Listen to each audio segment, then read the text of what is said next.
So welcome everybody. Nice to see all of you again. And as I was saying, it's a lot of change in lots of places. But we've got some really interesting work programs and in-depth discussions for you today. And I'm actually just going to stop talking and hand over to Oliver to give us an update. Great, thank you, Richa. Should we just cover off what we're doing today, Richa? So I'm going to do the update, and then we've got a guest speaker, Michael McCabe, whose actual preferred name is Mike, by the way. And he's going to be giving us a presentation on the Call Me Because Names Matter work that he's been promoting. And then I know a few people have actually also joined. Kath, you're delightfully welcome. I know I'm not expecting you to respond or anything on behalf of NHS England, but great that you're able to attend today. It's nice to see you. Yeah, Because I think there's a sort of a discussion to be had around what might be next and what advice might we give Mike for his campaign. And then we're going to hear from our executive clinical director, Nilesh, who's going to be talking about some of the sort of fact-finding and information lessons and feedback we've been having from our members and from some of the meetings that we've been attending around ambient voice technology. And Nilesh is very well placed to do that because he's also leading the delivery of a piece of work that we're doing currently in Southwest London, supporting the implementation of one of these ABT products in ED and outpatient settings. So we kind of want to have a discussion around that and then consider what PRSB may be able to do to help address some of those challenges over the coming months. So that's the sort of shape of today's agenda. Holly, would you mind moving on to the next slide? Thank you. So yeah, I'll end again, sorry. So just to give you an update on the pieces of work that we're currently doing, I think just to sort of take a step back actually before I go into that, you will all know that it's been quite a challenging period for PRSB, and I'm very quietly, maybe not so quietly now, confident. Actually, I'm confident that we've found the sort of right combination of projects, pieces of work, in really interesting and valuable areas that will keep us busy, but also help sort of drive our strategic agenda over the next year or so. I think within that grouping of activities, I do have some kind of concerns, I suppose, around keeping the things going and maintaining the input from all of our stakeholders across all of those pieces of work and activities which would have normally been funded through our old core contract. And I think probably the highest risk area to that is around sort of the kind of focus we have on the Four Nations agenda. So I do want to, I'm kind of aware of that we're very, very busy doing projects which I think we could be, I think we should be trying to do more in that space. And I'm quite keen to kind of rekindle those sessions probably in September now. But I'll give you a flavour of the projects that we're working on. So we've mentioned at this group before the Automating for Better Care Forum. This is an independent industry-funded accelerator looking at connected medication management. And we're just in the process of sort of doing the work program for that. We had a session at this advisory board last time from Georgina Lawton from GS1, one of our members, around barcoding, and we've now submitted a brief to government from A4BC on that basis of a really important issue to resolve. We're continuing to work on diabetes. This is a fairly major program of work for us at the moment. So picking up the existing diabetes standard and looking at the applicability of it and kind of how it can be improved to work in support of hybrid closed loop, fully closed loop, CGM, connected devices, etc., etc. We're working very much in partnership with NHS England. Some really fantastic people we're working with around some of the fire messaging, and really trying to work to actually get the standard in use with the data flowing from those devices into the record in a structured way. Great clinical lead as well, Dr. Mark Atkin from NHS England, and I would say at the moment going rather well, that project. We're going to give some more updates on that as we go through. The next piece is something which we covered, I think, at the last advisory board, the single national formulary. We've been working for NHS England's Chief Pharmaceutical Information Officer, Rahul Singhal, for the last 3 or 4 months, and working in partnership with King's College Hospital in London to develop a series of concept demonstrators. Really, the single national formulary is an architecture of information presented to clinicians to support prescribing, and also closing the loop on the reporting because of the way that the architecture works. We've been doing that for the last 3 or 4 months. We're expecting to be working on that for the next year. A major program of work, pulling in some additional clinical resources as well into PRSB, and supporting that through to the specifications for either building a solution or the procurement of a solution. And at the moment, we've just been working with a couple of suppliers on a kind of white label demonstrator. So sort of, it's not actually a product, it's a series of artifacts that demonstrate how the single national formulary can work. And we're going to use those demonstrators to support a piece of consultation and engagement over the next few months, working with formulary teams across England, working with the supplier community, working with DHSC and sort of NHS England stakeholders to build up the requirements and then get that implemented. So quite a focus for us, and really interesting because of the more strategic link that gives us into medicine's value and the sort of principle of how do you actually prove that drugs work through the better use of information. So we're pulling together both the delivery of that program, but also some strategic input and support from some of our advisors into that program of work. And we're kind of looking to that, I think, to be quite a major source of focus, and absolutely definitely some Four Nations opportunities in that work over the coming months. So that's single national formulary. A new area of work for us has also been to work more directly for the colleges, and we're working for RCOA at the moment, working in partnership with the University of Liverpool to support the delivery of the National Clinical Audit of Perioperative Care. So that's both been around the specification of the data required for the audit, the delivery of the audit and some of the analytics and statistical support into it, but also in the longer term, a piece of work on data improvement and actually how can we help collect the data in a more routine way rather than through a sort of collection of different approaches at the moment. So interesting as a sort of case study in how to improve the data that you need for audit and for research. We're also working in Croydon, or in southwest London, sorry, but focus on Croydon at the moment, on the implementation of ambient voice technology, and that's what Nilesh will be talking about later on in the agenda. And we've just kicked off a piece of work that we won through a tender exercise on a sort of framework that we're on standards harmonisation for health apps. So this is looking at the European and international standards and understanding what the feasibility of an internationally aligned approach might look like.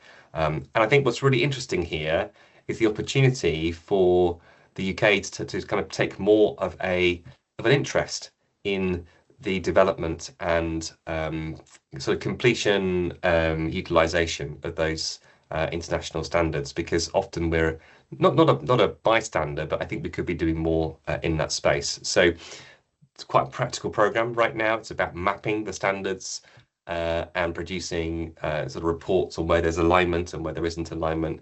But the key issue here is around reduction of burden, where there are multiple assessments going on in every single provider for every single app.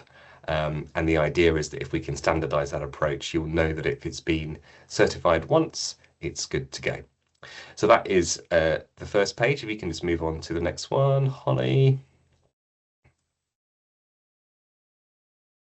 Yeah, and um, quite a few opportunities as well for future projects for us to be working on. Epilepsy, there's still some work to do to complete that standard, and I understand the kind of reading of the tea leaves is that that will be coming in the next month or so, likely through a grant application that we have made to RCPCH. So be again a college funded piece of work. We're also still working for the Obstetric Anaesthesia Association and just scoping out a new phase of activity around the obstetric anaesthetic standard and the implementation of that and alignment with the maternity services data set. We've been in discussion with NHS England around the need for a neonatal standard, and of course, various reports have come out in the last month or so, encouraging that as a course of action. So we're following that up. DHSC have also been back in touch with us, in fact, this week, around kicking off the development of the child safeguarding standards. And we did a big discovery on that last year. We're actually really keen to we have shared some of our thinking on that with the advisory board. We haven't actually been able to publish the final report yet from that, but we would like to do so, hopefully when that work is commissioned. We're still pursuing accelerators, and I mentioned AVT. We're going to pick up on that later on. We've contributed to various research applications over the last few months, and also had a really, really interesting conversation with NHS England around reinvigorating involvement of the colleges and clinicians and clinical informaticians in the SNOMED ref sets. This is sort of off the back of a series of conversations that we've had with our members around, I guess, the sort of colleges and other groups wanting to take more of an interest, more professionalization of input into ref sets.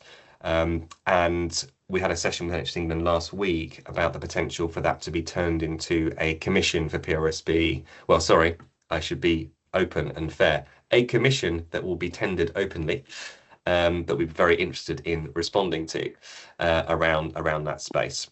So we'll keep you updated on that one as well. If you could move on, Holly, that'd be great. Thank you. Just in terms of our standards partnership scheme, it's still going, still interesting to the suppliers who are part of it. Pretty much stable in terms of members. You tend to have sort of one member leaving, one member joining. It's exactly that this month. There have been some changes in the social care standards with the minimum operational data standard mods, replacing PCSP and About Me. Even though that's the case, a number of our suppliers are quite wedded, and we think that's a good thing, to the PRSB standards, and therefore are actually going through conformance again for the second time for those standards, even though that's not a national requirement. I think they just feel it's important. They can see the value of what it's offering their clients. So we're continuing to support that.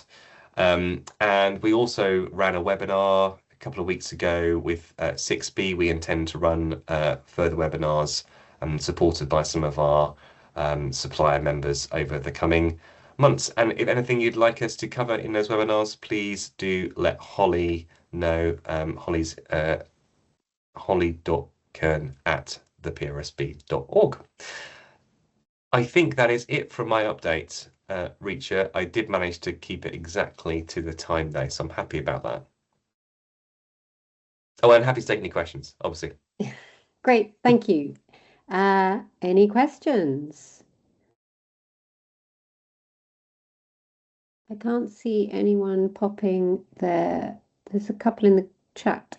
Mods in England only. Yeah, go on. I was going to say, I haven't seen those. Apologies. There's a couple of links in the Yes. chat for Scottish Government, and then with Wales, mods with Wales. So for Mike's, hi Mike, it's a good question. Yes, we have been in touch with Wales. In fact, they were about to commission us to do some work on the assurance of the work that they've been doing in Wales. We're just following it up at the moment. We made a proposal. We had a conversation with them 3 or 4 times. So yes, we are connected, but we haven't heard back from them since we made that proposal. But I'll keep you updated. What's this one? Sorry, Ian. That's a link for us, which I think Oh, might be okay. useful. I Yeah. will look it up. Yeah. Thank you, Have a look Ian. at That's those really and helpful. happy to connect you to the specific people, but I'll Great. let you keep to time by moving on. No, that's really helpful. Thank you very much. Good. Thank you. Fantastic. So should we move on to Call Me? Is Mike on the call? I am indeed. Fantastic. So over to you. Introduce yourself, Call Me. Really excited to hear about this. Okay, everyone. So look, my name is Mike McCabe. It's really nice to meet you all and be here today. I'm an anaesthetist working in Worcestershire, Australian by background, been here for 25 years. So excuse my rapidity of speech, and if any Australian language things slip out, I do apologise. So I'm just going to try and get my slides. Have just disappeared off my screen, but I'll get them back again in a second. And so look, I'm going to start with a story, which is Call Me started about just before COVID, and I was doing a routine list. Any patients I talk about today, I've changed names, but they're very happy for me to share their stories. So as an anaesthetist, I had to go and see 3 patients who needed surgery that afternoon. One was a young adolescent girl called Elizabeth Smith, and 2 elderly gentlemen with neck or femur fractures. I went down to see Elizabeth. I got her name and everything off the system, printed out the records, went down to see her and got her notes out, checked a consent form, checked her medical history, checked with the receptionist where Elizabeth was, and I went to see Elizabeth in this 4-bedded bay. And I was struck by this 14, 15-year-old girl sitting in a bed who was looking a bit surly. And I approached my normal routine, friendly routine, which is, hello, Elizabeth. I'm Dr. McCabe, one of the sleep doctors. I'm going to ask you a few questions if that's okay, and I'll tell you a bit about what's going to happen today. And this young girl looked at me, and with piercing blue eyes, she basically said to me, and she didn't use these words, I'll be very clear, she didn't use these words, but it was basically, naff off. Anyway, it was clear the message, and I said to her, that's okay, Elizabeth, if you don't feel like talking to me. Am I correct in assuming you're Elizabeth's mum or carer? To this lady who was sitting next to her, middle-aged lady, looked up from her phone like most of us these days. She had a pearl necklace on, and she looked up and she just said, basically, didn't say these words, but she said, and you can naff off. And it was clear, as I'm sure you guys might be parents as well, you'll understand an adolescent kid sometimes has bad days. The mother's been called in from work because the kid's done something at school. There's stuff going on, nothing to do with me. Anyway, I finished the consultation and I went upstairs to do the WHO check before our theatre list, where we all get together and we talk about the cases, equipment needed, any potential issues and so forth. And I said the first patient on the list is Elizabeth, a young girl with a fractured arm. And the surgical registrar just looked up from his piece of paper and said, that's Richard. So this is Richard. Richard's been living as Richard for over 1.5 years. Now, when you look in the hospital notes, when you went to page 8, the nursing admission, there was a comment about it. So there you go. That's not very surprising, is it? That Richard and his mum were pretty upset with the hospital system, and just take a moment to think about what that meant for them and for us dealing with it as well.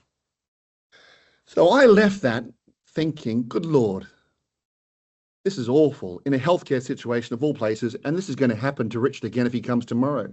Richard was being called Elizabeth throughout healthcare, and that's just awful.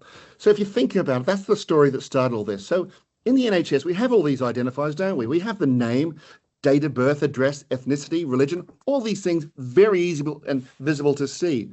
But we don't actually routinely record and have available to use how people want to be identified. And I don't think any one of you will disagree that it's controversial to suggest that we should be routinely calling people by the name they want in healthcare every time. And it might be an abbreviation, it might be a middle name, it might be the elderly person who likes to Mr. or Mrs. It's just in healthcare, we routinely assume it's the formal forename which we see in front of us. And it's not. So that's Call Me. So this is Call Me. Actually, I'll tell you what it is. So basically, it's a really simple thing. It's just about making sure we try and get the names right. It's about capturing it. And we capture it by putting it into our PAS system. When someone presents our hospital, we say, what would you like to be known as when you're with us? That might be that they want to be known as something different when they're in healthcare as they do in routine life or with their friends or elsewhere. So it's not an assumption you can make. Now, once we ask it, we have it recorded and it's put into our PAS, so we've got it. So if they come back again, and heaven forbid they come back in A&E or for any other reason, we've got a note of what we think they like to be known as to start with for future presentations. Display. So it's one thing to record it, but it's another thing to have it. It needs to be visible and easy to find. And also, it's about a cultural change that's making people realize that the numbers you'll see later on, people prefer to be known by something that might not be their first formal forename. So I'm going to show you here. This is what it looks like for us. So this is a picture of a name band at the top. And you'll see we've got the Call Me Mike there. So it's in italics. It's away from all the other identifiable data. Having it on the wristband is really important because that's showing the patient, the family, the next of kin also that we're respecting this thing about their identity. So if I was going to check me in for theatre, and we use the wristbands a lot for checking in for lots of things. If I was going to check myself in for theatre, I would say, hello, I know you're known as Mike, but we're going to do some formal checks. Your formal name is Michael McCabe, your date of birth is blah, blah, blah, blah, blah. So the aim is also, that's on the wristbands. On the stickers, we have it on the stickers because you can appreciate, less so now, but certainly to a significant degree still, we have a sticker on the front page of every note, on the front page of every drug chart still in our trust, on the front chart of every lots of observation things we have still. So picking it up before you see the patient, I would have seen Call Me Richard, for example, before you go and see the patient. So it's a nice thing to go in using the name they want to start with. So we did this by putting the field in a vacant field on our PAS system, and we did this for the great cost of basically £150. That's the whole cost for this whole project, has been for 3 banners for when we launched it for our comms team. It's simple and easy, and we've done it very cheaply. So when you think about names and you think about yourself, when you think about who am I, you think about the name you use, and it's how others use, and that's how people see you as well. So here's like 4 of the names we've got of our trust. These are real people, all these different versions that people use. I'm just going to point out Elizabeth I've got there. I've got a mother called Elizabeth. Actually, she goes by Liz. And I've got a daughter called Elizabeth, named after her grandmother. She goes by Lizzie. Muhammad's up there. 40% of the people with the forename Muhammad on our system, on the NHS system, when they come into our hospital, if we ask them, say, actually, don't call me Muhammad, call me this. Okay? So Christopher's the highest scoring one, but I'd say it'd be easy, but very wrong to assume that all of these people are Chris's. I'll tell you, they're not. So in our trust, we've done this, and we've done it now for 250,000 people, okay? And when you ask the questions, this is what you get. 1 in 4 across all age groups, actually, when you ask them, say, actually, I prefer this. And that increases up to 29% in people over the age of 65, okay? There's very little published on this, and oddly enough, the only international thing that's published about what people like to be known as when they're in a hospital comes from Australia, a tertiary hospital, where they did only 300 patients, and funny enough, they've got 30%, so very similar to us. And I just want you to translate those numbers of the 1 in 4 and the 29%. So conservatively in England, in the last hour, since you guys were sitting down and getting ready for this meeting, there's been 14,000 hospital attendances by people presenting for care. There you go. That's 3,500 people in the last hour who've turned up for healthcare, preferring to be known by a name that's not their formal forename. So you could say, well, what's the significance of this? And I'm going to suggest to you there's lots and lots and lots of layers to this. Firstly, it's a very nice, simple thing to ask people. It's going to make them feel respected, that your identity is being respected, even if they're very happy to go with their first formal forename, which the majority of people are. But I'm sure you can, hopefully you can see this list of people, these groups of these, each of these groups, the significance of these people, you think about it. I'll just take you through the post-stroke aphasia. The Stroke Association tells us that 1 in 3 people turning up to A&E suffering from a stroke have issues with communication. So if you're over the age of 65, there's a 29% chance that you prefer to use a different name to what that first formal forename is when you're with there. Just put yourself, think of this as your mother, your grandfather, your child, anywhere else. I want to share one patient that sticks with me since we've launched Call Me. This is a young chap who had a neurodegenerative disease like Stephen Hawking. He was unable to talk, so he had a tracheostomy. He was unable to feed. It was a neurodegenerative condition, and he was a frequent flyer in our ENT ward. And he had 24-hour care around the block. So when he came into our hospital, he would have a carer with him the whole time, as well as our hospital staff. And I went to see this chap because he was coming to theatre. And he had a Call Me of Kostos, but he had a very long Greek name. And I was talking to the carer and Kostos, and I said, has the stickers made any difference to the care you've received? Are people getting your name right? And the carer said something striking. She said, well, actually, to be honest, the nursing care know Kostos. They've always called him Kostos, and that hasn't been an issue. But the thing that's made a difference is with agency nurses, with doctors, with paramedical staff, all the others. Now they get it as Kostos. Before they were calling him this other long name, which he never used. Think about that. That's a man that can't even speak for himself. I put other areas down at the bottom, and I just want to share, there's a really nice aspect to this as well. Kids with nicknames. Bubblegum Fairy.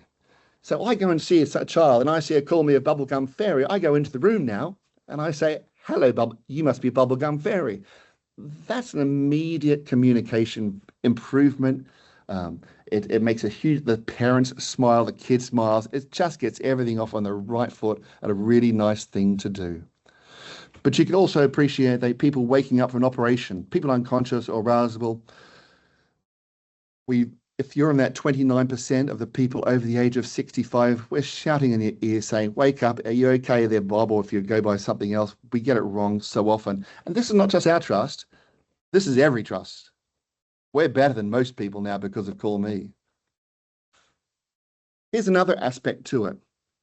The 2021 census in England and Wales said there's 56 million people. 7 to 10% of the population fall into that group on the right side, where they don't use anglicised forms of our name. Think of all those people presenting up today in healthcare in England, where we're just assuming rather boldly and rather insultingly, I'm going to suggest, not intentionally, but that's the way the systems work, that we're getting that wrong. Think about the difference when we get it right, which we should.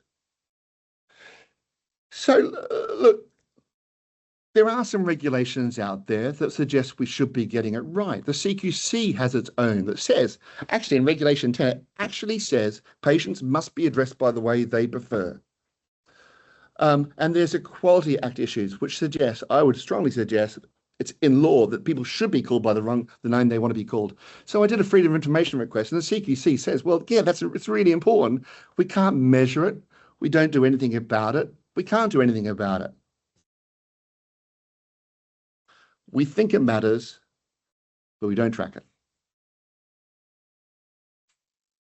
So I'm sure most of you, if not all of you here, will agree that this is a sensible and a good thing to do. And it's very, very easy for people to see that and to acknowledge it. I sometimes say, and I'm not a gambling man, but I'm going to say this right now. If any of you people listening today can't think of someone who's close to you, who you care about, doesn't use a different name to their first formal forename, I would walk down Oxford Street wearing a chicken mask, a whole chicken suit, without any doubt. This affects lots of people. So that's me as a clinician, seeing this issue, addressing this issue locally, getting the numbers and showing that this is a real thing. But taking it forward, I'm not sure even I understand. You guys understand much more about this than I do. One of the problems is there is preferred name fields in lots of various healthcare systems, but they're not routinely filled in. They're not routinely shared. If they're not filled in, does that mean they're not been asked or has been asked? They're not available for clinical use. The call me needs to be available on the top of a screen when we see their name, their forename, their date of birth, all this other identifying. It needs to be visible and free and in our clinicians' faces as we're seeing patients. It needs to be, in my opinion, it needs to be a standard. It just feels wrong that it's not a standard in the NHS. You guys will know about this a lot more than I do, obviously, but I'm going to suggest, could it not be a part of the single patient record as one of the core dataset measurements? Could it not be in part of the NHS app where people have got access to it themselves? Could it not be regulated that this needs to be visible at a point of care? And could it not be made somehow that CQC, they can say that it's important, but it needs to be measurable, and it's not measurable. Look, I'm delighted to say, and hopefully be relieved to say that we're almost at the end now. So Call Me launched about 5 years ago. This is a website. If you feel like it and you've got a cup of tea later on and someone in your household is watching Love Island or some horrific program, get on your phone, have a look at the website, okay? It's got videos of the different perspectives for staff about this, for patients about this. It's got some lots of reference things which we're very keen for people to use and share. This is an idea that it needs to go out there. Thank you very much for listening. Okay, I know your time's valuable. I hope I've taken up less than the allocated time, because that's always a bonus in any presentation, I think. So this is just the right thing to do, but it's not going to happen, obviously, without people like yourselves spreading it up and out to get questions answered, which is beyond my scope. But that's Call Me. That's come from Worcestershire. They're the numbers of 250,000, which I think are quite striking. And I'd very happily welcome any questions, comments, suggestions, anything you want to feedback. I'd be grateful. Thank you very much. Fantastic. That is really, really interesting. And thank you for coming to present that today. There's some interesting stuff that is in the chat around date formats, but we do already have some questions. So, Ian, introduce yourself and off you go. Hi, Mike. I'm Ian. Hi, Ian. I'm a GP in Scotland. I do 2 and a bit days a week for digital health and care at Scottish Government, and 2 days a week seeing patients in a small semi-rural practice just off the A1. Amazing presentation, and it's something that I think I really quite like. I'm devastated that I'm having a mandatory system migration next Easter, where the functionality of calling name is being removed from our clinical system because we currently use it. Historically, we used to use big capital letters for the people who were called by their middle name. And we've had some interesting things about St. Clair and Sinclair in the same room, and knowing how actually to call the right person in. So it's really important. I put it in the chat then. I think this is the bit that worries me, putting the sort of informatics hat on. A quick look through the UK Patient Demographic Service for England, and also at the UK Fast Health Interoperability Resource Profile, suggests that this field just isn't in any of the standards. And so I think this is perhaps something where the PRSB may have some ability to help influence things, because if we get it into these sorts of standards, then it's easier to get suppliers to implement it in their systems. We're still trying to work out what's going to happen to all those people as we migrate off this legacy DMAC-P system, similar to the DMAC-P system, EMIS PCS, onto One Advanced Vision. What we do with all these people who we're going to lose this, what they're meant to be called, information. However, that's a Scotland issue. I think the key thing for me is can we get this information into one of the standards that is around patient demographics, whether that's the proprietary English PDS standard, whether that's the International Fast Health Interoperability Resource Standard. Unfortunately, my key contact for our new Community Health Index system in Scotland is on leave, so I can't get a quick answer to say whether our new demographic system could include this or is including this. But I think this is a really important issue. And I think the key thing for me is how we get this pushed into some of the demographic standards that exist, so that then it can move from, so if it became part of the NHS spine in England, then that information is then going to be available to any system that queries that and starts to pass that. So you then avoid the having to ask the patient hundreds of times, how would you like to be called? I think there are probably other bits in that same space around moving away from a traditional, shall we say, binary titles into a wider range of, Mr., Mrs., MX, whatever you want to use, that also needs to be included in that in that work to make it inclusive and avoid using the wrong thing, which just, as you say, completely ruins the consultation, because that connection that you need to make as part of the consultation to undertake your work as a clinician relies on that first contact. And if you mess that up by calling them entirely the wrong thing, you've ruined it. Thank you. You're absolutely right, Ian. Our local, the GP network in Worcestershire uses EMIS as a system, and they do have a preferred name field. The issue is it gets filled in sporadically. So some practices do it, some people don't. And again, if it's not filled in, doesn't mean anything, and it's not shared with us. So yeah, some places do it, but we don't. It's not usable for us. It needs to be a standard, in my opinion. Thank you. Dermot. I'm Dermot. I'm a consultant surgeon. I've also been a CCIO, put in 2 different electronic patient record systems, and in the most recent one, I'm a big supporter of this, and I welcome this. I very much like the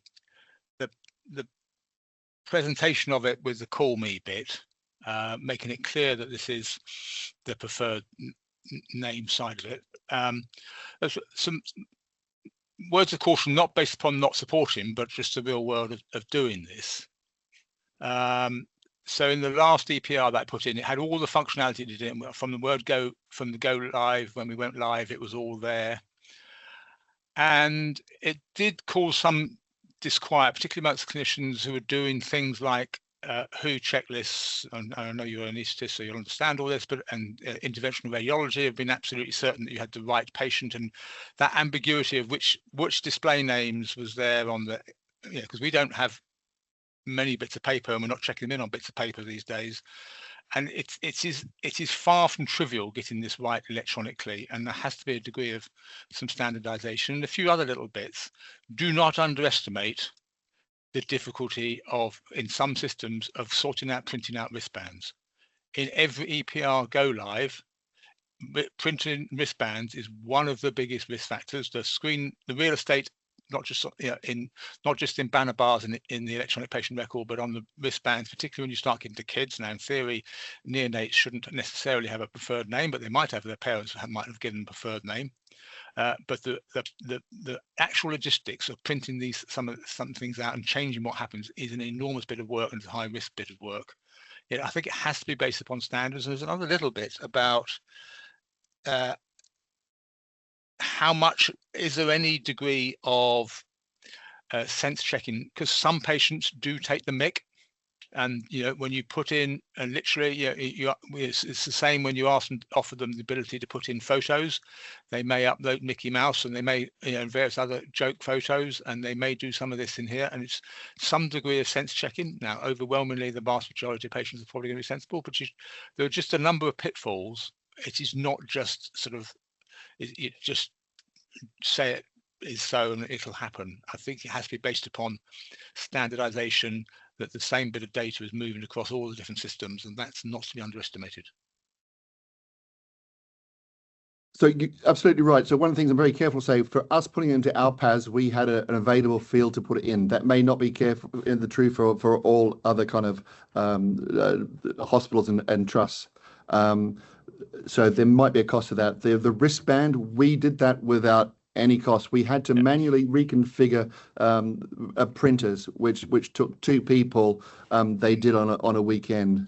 So for us, was very simple. It is not all, I believe it, but I promise you, it's not always simple. And it's just when you come and check somebody in for interventional radiology and you're saying, who are you? And you've got different names on the banner bar and bits, and the bit that will undermine it completely is when there are different things presenting different names, and staff and patients collectively will find that really hard unless you get it absolutely right, that the display name, what they say on 2 different things, whether it's a WHO checklist or the EPR or the consent form, it has to be the same everywhere, because what will get people, and it did get my clinician colleagues really upset, is when different things show different displays. It's all there in the background, but when it says different things and you're checking people in and you've got the risk of never events, people will lose the confidence very quickly. You have to be absolutely certain that every single place displays consistently. Yeah, and that's part of the culture as well, isn't it? Which we've developed. So there's a culture of that. We know that our trust there is call me name. But you're right. Yeah. Thank you. Points. Yep, Kath. Hi, I'm Kath. I have worked in data standards in NHS England for 200 years. And I was invited helpfully by Oliver and Sarah to come and listen to this in particular, because I've got lots of interest in this area. My main job is about improving the data around trans patients, which includes addressing them respectfully and properly, and also allowing people to update their own records with additional information such as about me. However, in a former life, I ran the NHS data model and dictionary for many years. There is a information standard which relates to patient wristbands, which is aligned to GS1. It does not include preferred name. This may be why many system suppliers don't include preferred name on there. The standard was last updated in 2020, just before I left there. I will try and find a contact for you, Mike, so that you can chat to them, because it should be due another update, really. I think it's really important that this is done. I did a little bit of digging into some of the old information standards around common user interface, so the banner. Those standards have been deprecated. They were supposed to be updated, but NHS England more recently has backed away from prescribing what IT system screens look like. That was a factor in the National Programme for IT many years ago, when, Connecting for Health, that was the idea, that everybody's screen looked the same and you could move between hospitals on different systems so while they're still there and active and there's stuff in there, and it does even include the fact that preferred name should be displayed on the banner, there's no legal force currently behind that. I had lots of other things that I bombarded poor Sarah with, and that's why she invited me here. But what I'll do, if it's okay, I'll drop you an email with a load of stuff in, and some general thoughts. My team are going to be involved in the definitions for the single patient record, for example, which is at a relatively early stage. I also speak regularly to PDS about their standards, and I'm involved in things like the management of NHS numbers. It's particularly telling that your first story was about an adolescent who are now no longer allowed to change their gender on their GP systems, for example, as a result of the CAS review. This is my area that I've been working on for 3 years, and I'm really keen that something better is done for trans people and intersex people, in fact, in particular. So I will drop you an email and we will have a chat. Yeah, great. Good to speak to you. Thank you. Brilliant, thank you. And I'm glad we can also make these cross connections because it's really, really important. Um, there's some thoughts coming in through the chat, so Mike, please do have a look because there's some stuff that might be relevant for you. Any other questions? We still have got a little bit of time for this item, so if there are any other thoughts, questions, can't see anything. Oh, Mike. Hi, I did great talk, by the way, Mike. Thanks very much indeed. I did put something in the chat about this, but the issue of medical devices in particular, but other systems that don't support the Call Me name is very similar to the points that Dermot was raising earlier. That is a potentially significant risk, it seems to me, that if somebody's sitting there doing an ECG and they can't put the Call Me name in there or whatever, then you're going to have clinical risks, aren't you? So run that by me again, and the example of the ECG. So, for example, in an ECG, you might be able to enter the patient's name, the proper name, but you won't be able to enter the Call Me name as well. So you'll have the situation that Dermot was outlining, where you've got a different name in one system or fewer names in one system than in another. The Call Me name sits separately in the PAS, so it's not going into. No, but that's my point. So you're calling somebody Fred because that's their preferred name from the PAS, but when you deal with them and you're using a medical device or interventional radiology, they come through as Frederick Smith, and so you've got the disconnect that Dermot was referring to. So I was just highlighting that there is a potential clinical risk there. Yeah, no, it's always done with the formal data. And like I said before, you introduce yourself. I know you're a Mike. Yeah. Jill. Yeah, I'll be brief because I have put this in the chat, but I'm a Jill or a Gillian by birth. So I've really weirdly in the last few years, I've started to get called Gil and Gillian, which I don't know why, but I find deeply offensive because I think of a fish and I'm always having to say, oh no, it's when you say the alphabet, you say A, B, C, D, E, F, G, it's G for Gillian or Jill, and I prefer to be called Jill. So pronunciation, I think, is key as well, and especially to names that are not typically pronounced how they are spelt. So that I think that's something worth taking into account, but I put it in the chat as well. I'm going to just finish if I can take the liberty of letting you guys know that in our region, in the region of Worcestershire, we've had 2 people die being called the wrong name. Now, one of them was a person she's very happy for me to share the general story. She found me on the corridor after Call Me launched, and she said, "Are you Mike McCabe?" And I went, "Oh God, what have I done?" And she was called to another hospital as her mother was dying at 2 o'clock in the morning. And she said, I got there, my mum had passed away, and she was curtained off, and the nice nurse was preparing my mum's body. And she said, I could hear her stroking my mum's hair with a brush. And she said, and she was using the name that my mum never used. This poor person, she said, I haven't been able to tell my dad, I can't tell my siblings, but I think my mum died being called the wrong name. That's more than an ever event. That's just freaking awful, isn't it? Now, I'm going to suggest that's probably not just happening in our region. That's why this is really important for lots of reasons. Thank you again for your time today. Thanks, Mike. That was really, really, really interesting and yeah, really sad last story. And I think that's absolutely true. As a clinician, I'm sure I've been guilty of that, just not knowing people, how people want to be preferred to be called. So it's really important. Never intentional, and people just aren't aware of those statistics. Yeah, absolutely. Thank you. And it's, given us a lot to think about. So thank you very much. Okay, now for something slightly different. We are going to move on to our next agenda item, which is going to be presented by Nilesh, our Executive Clinical Director on ambient voice technology. So over to you, Nilesh. Thanks, Richa. Just checking everyone can hear me okay. Yeah, I can hear you. Yeah, brilliant. Thanks.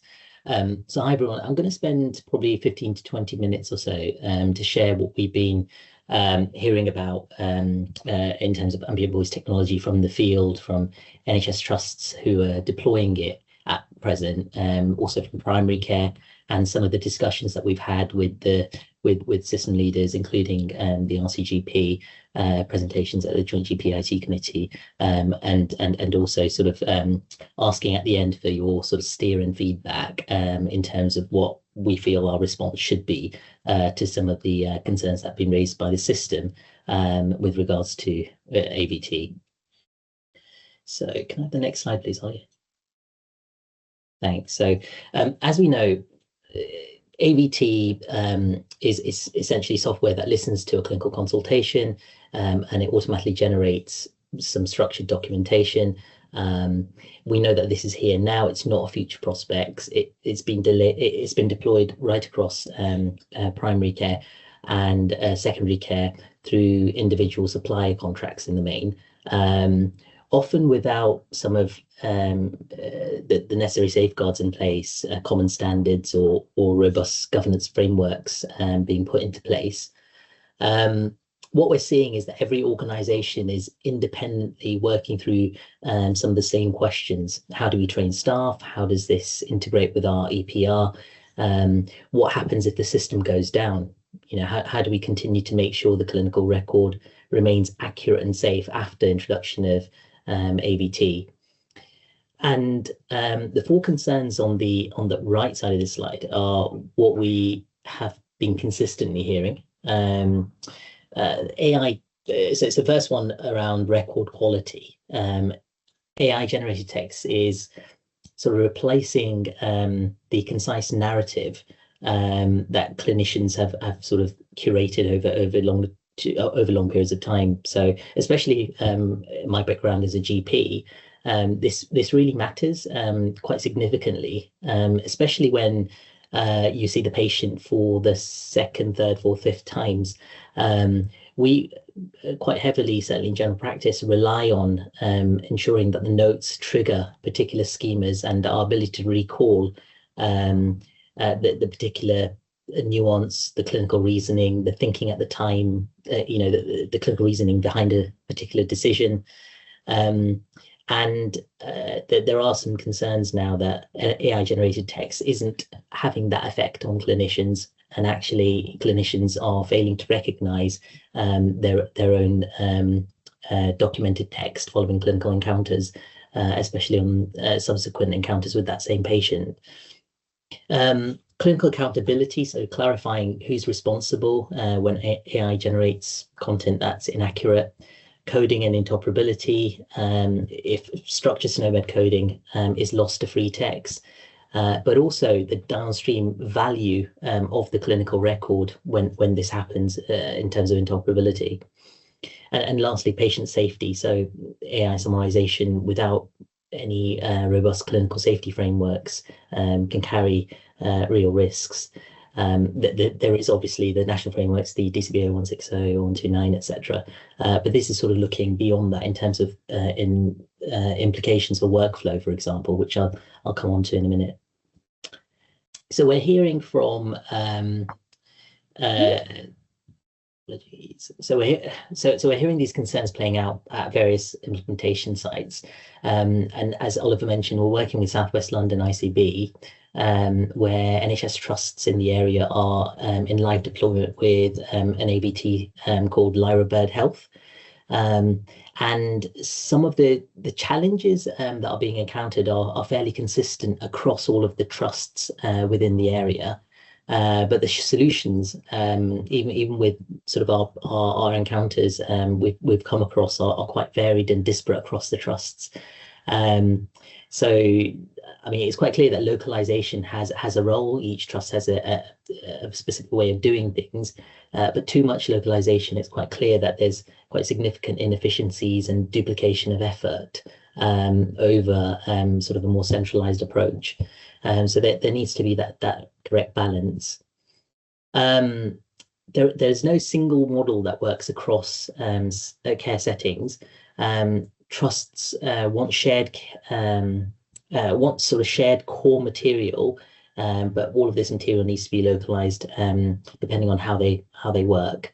And some of the challenges that they're talking about, obviously, is with the new intake in August of junior doctors, it creates real-time pressures on how to get this training sort of rolled out to the new cohorts of staff, and on inductions, and time pressures on inductions as well. In terms of workflow and EPR integration, this is, I think, been described as probably the hardest problem.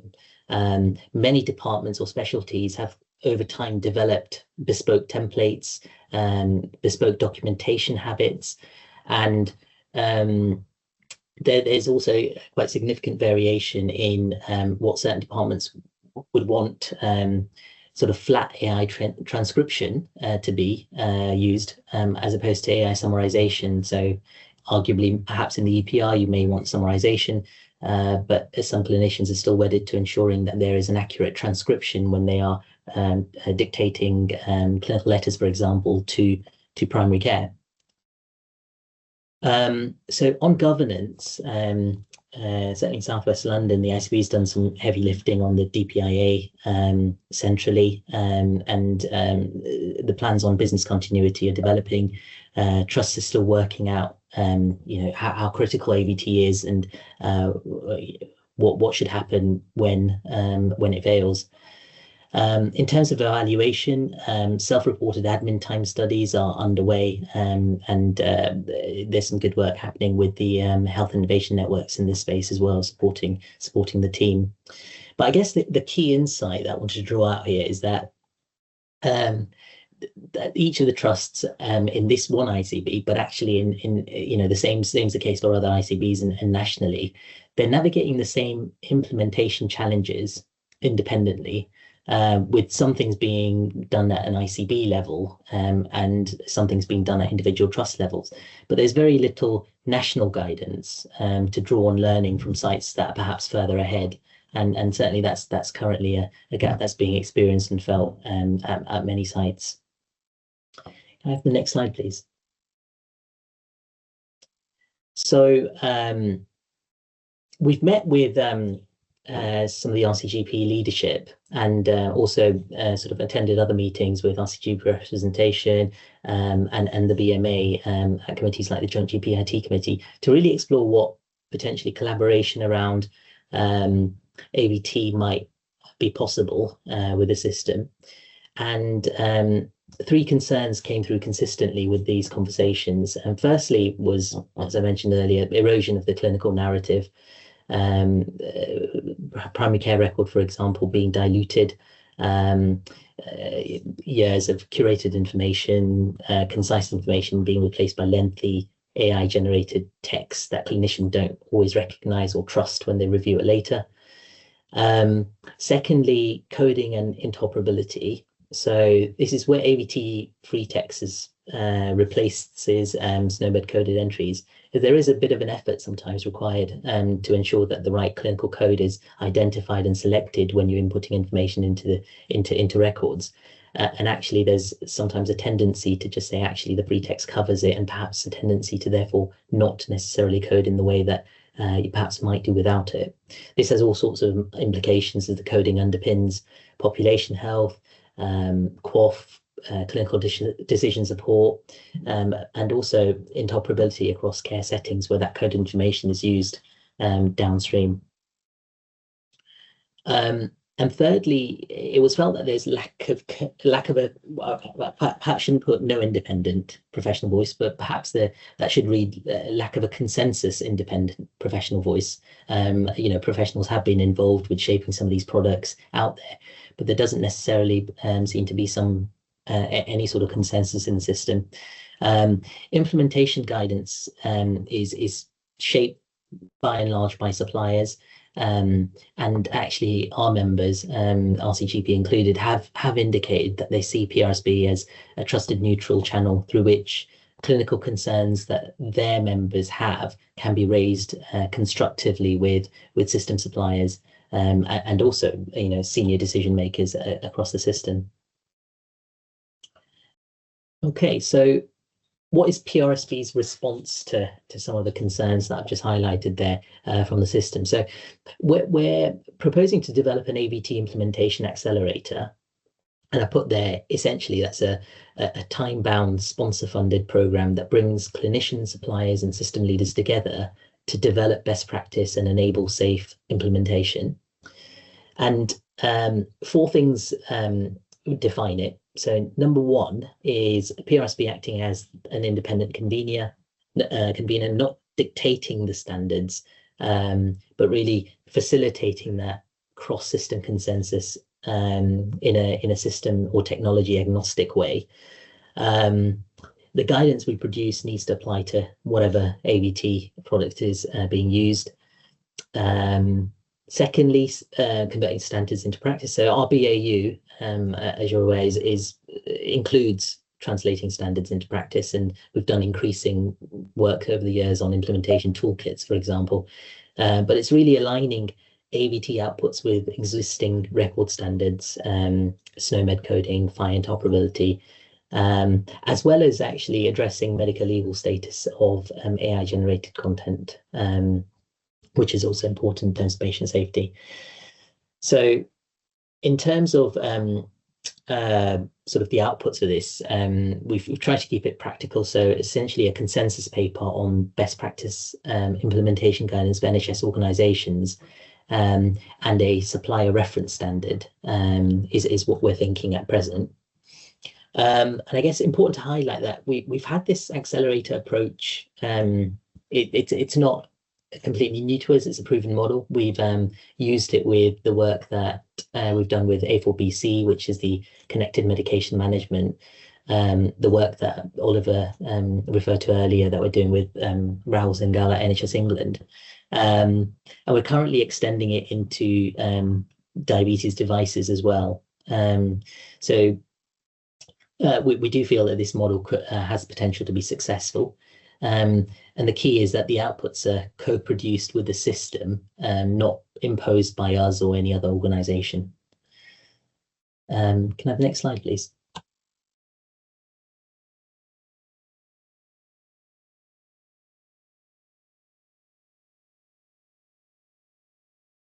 Okay, so we propose that this accelerator could work in 2 phases. Phase 1 would be system roundtables. So that's where we bring together the clinicians from primary care, secondary care, community care, digital leaders, clinical safety officers, suppliers, professional bodies, etc. together. The focus would be on priority clinical use cases. So I've put some of these there, but I'm looking for some feedback on this and whether we've got this right a bit later on. We put, at this point, GP consultations, long-term condition reviews, outpatient letters, ward rounds, MDTs. And the focus needs to be on verification models, clinical accountability, workflow patterns, safety considerations. And the output of that, as I mentioned earlier, is a consensus paper on best practice. And then phase 2 would be implementation labs. So working groups that we set up to develop practical guidance. So what should AVT generated notes look like? How should verification work? Where must structured coding override free text output to safeguard the integrity of the record and its uses downstream? The outputs here would be implementation guidance for NHS organisations and a supplier reference standard. And the reason we're doing it in this way would be that we build clinical consensus in phase 1 and then translate it into something practical and usable in phase 2 for the system. Have the next slide, please.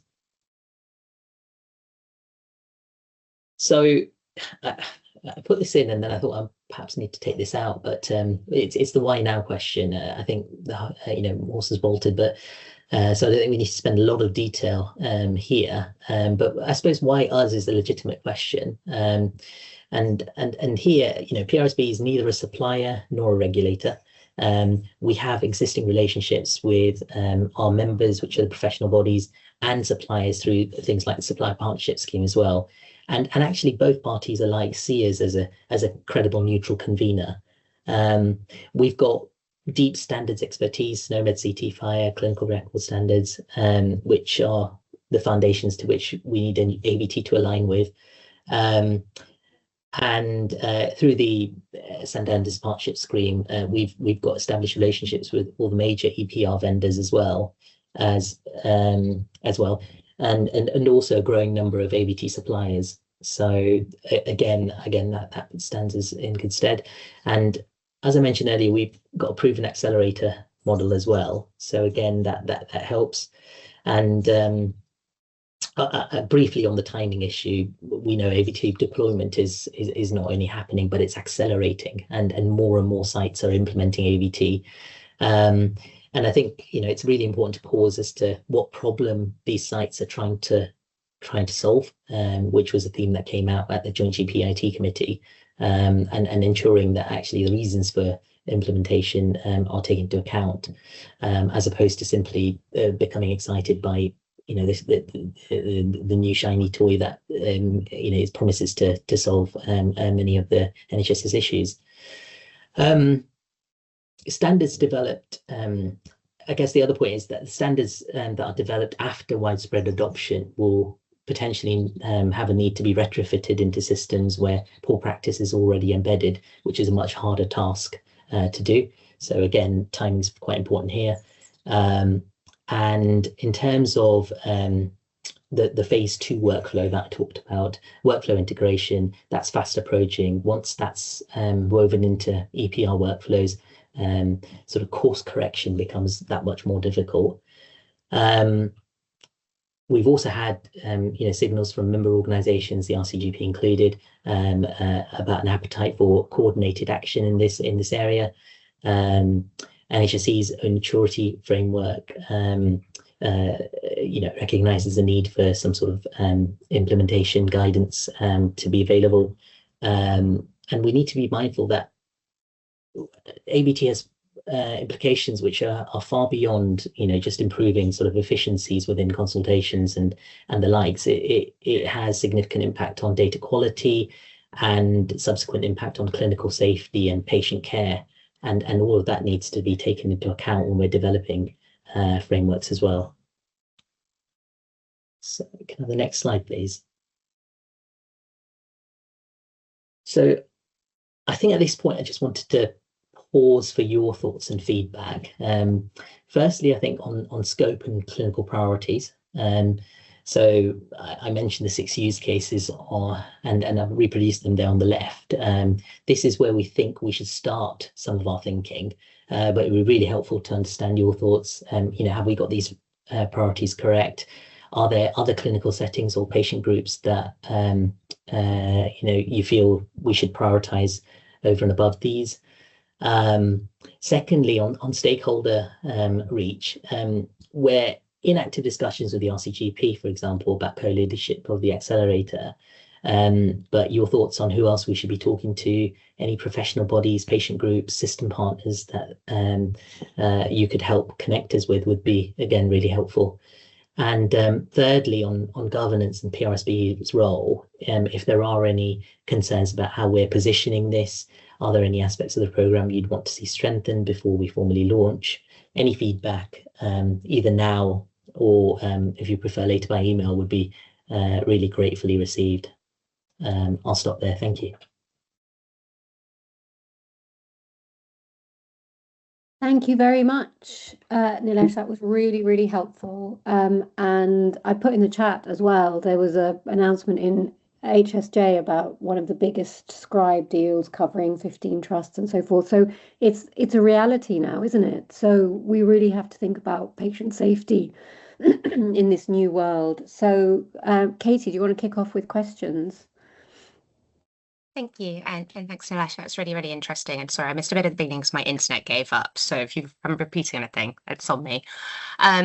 Just from a social care perspective, like I saw that you had MDTs as one of your priority use cases, and we're seeing a huge amount of the use of AVT at the moment, and it's causing real issues across the country because of the lack of links between like rules within NHS and within social care. So you've got sort of social workers who've been told one thing that they're allowed to use. You've then got NHS staff who've been told they can use another thing. If you then have the police involved from a safeguarding perspective, they've been told they can use another thing. So we're seeing MDTs quite often now reverting to paper because people actually can't agree which of these transcription tools are appropriate. There is also, I think John's pointed out in the chat as well, increasingly meaningless distinction between health and care data in the context of MDT, and where that sort of works, And so I know the MHRA AI Commission is happening. They put social care explicitly out of scope, but when you come into the context of MDTs, it's really difficult to understand sort of where those boundaries lie. So it'd be really good to have some work on this, basically. Oh, and also Department of Health and Social Care have been writing guidance. It's in draft at the moment, looking at social work. I'm sure you're linked into it, but around AVT, so worth connecting in with them as well. Thanks, Katie. I Thank think you. that's a really good idea. Yeah, particularly connecting with DHSC, if we can help with their guidance and thinking around standards, I think that would be really, really valuable. So if there are any connections to be made, Katie, that would be really good. Maybe we can, Nilesh, Oliver, we can catch up with Katie offline. Other questions, comments? There are a few comments in the chat. I'll reach out and verbalize the one I just put in. Yeah, go for it. Which is just that there is already an extant group of collaboration between NHS England, Digital Health and Care Wales, Digital Health and Care Scottish Government, and also now Health and Social Care Northern Ireland around AVT in primary care. And I think it would be this looks like a really good way of taking forward some of the concerns that that group has in a way that might help some of the smaller nations who don't necessarily have the kind of resource NHS England has in a collaborative way. So it would be good to make sure that you're connected with that group. Do feel free to reach out to me and I'll try and make the connections if you don't already have them. No, that would be really helpful. I think we've individually got it, but if you could, sort of signpost us to this particular thread within those groups, that would be great. Thank you. Yeah, that would be really useful. And I guess, Ian, just a question for you in terms of that working group, because I guess patient safety is one of the, a really important thing that we just need to take into account, having listened to the Call Me talk before. And how are they thinking about that? Or is this just, is it new and still forming thoughts? Because I think that's where we could probably help as well. I mean, I think the challenge is that the legislative environment around digital clinical safety is uneven across all the nations, with England having a legal requirement, admittedly based on a recent paper, only implemented in about 25% of cases to produce digital clinical safety cases and undertake that approach. Scotland has no legal requirement. Our digital health and care strategy says that we will use a standards-based approach to digital clinical safety, which is clearly an important aspect of this. And the arrival of AVT has focused our concerns on both the aspects of clarifying our position on digital clinical safety and also looking at the wider aspects around implementing new technology similar to what is the DTAC process in England. I think and obviously we've got colleague from that group. There are colleagues in Wales who have been looking at doing evaluation of factors that might affect the ability of AVT to correctly pick up what's being said, both in terms of environmental and linguistic aspects. Recognizing that Wales obviously have their own official language, and then in Scotland, we, as well as having Gaelic, we have a whole stack of very bespoke regional dialects. Mind you, recognizing my previous experience in Northeast England, there were 6 local dialects to the hospital in Hartlepool I worked in as my first job. So I think that's probably not unique to Scotland. Yeah, brilliant. Any other questions for Nilesh or the team? Naeem. Yes, hello. I'm representing Royal College of Surgeons of England. My question is, because I'm also involved on behalf of college with Federated Data Platform, and that is particularly for secondary care in NHS England. And I know that they are also developing AVT products to work with FDP. And Nilesh, some of your use cases are within secondary care in terms of discharge summaries or in terms of MDTs and so on and so forth. So my question is, are you working with FDP or are they working with you on this? And because ultimately the plan is for NHS England to roll out across all trusts. So I just want to understand if there's a communication happening in bi-direction. So at this point, there's no direct communication with FDP, but this is all sort of very early stages. This is just some internal thinking that I've brought here. We deliberately brought it at quite an early stage, just to ensure that we're sort of steering and going in the right direction before making those links. But that's helpful feedback. So we will definitely sort of make sure that that's included within our stakeholder engagement piece. Thank you. Any other questions? Can I just check, is there any notable omissions? Because I'm trying to, ensure that we're being fairly sort of inclusive in terms of the types of focus areas. I don't know whether, Holly, it's worth just putting those back up on the screen, the last slide. And actually, is there anything in there that perhaps we think needs to be either prioritized or anything else that we're missing in that list, really? Because that's some of the detail thinking is based on that. Yeah, just this one here. Thanks, Holly. So those are the sort of use cases that we've currently identified. Again, this is just from discussions we've had, but it'll be really helpful to know if we've missed anything specific. I know we talked about MDTs earlier, and that will remain. Any thoughts? And if you have any thoughts later after this time, then do get in touch, and it would be useful for you guys to feed into how we shape this. Yeah, no, that's fine. Always happy to really receive feedback after the meeting. Great.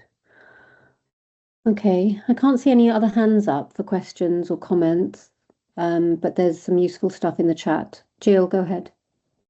Yeah, sorry, on that last slide, sorry, it's disappeared again. I don't think in the use cases it meant to mention the acute stuff. So Nilesh, I was referring to particularly classifications like your ICD and OPCS.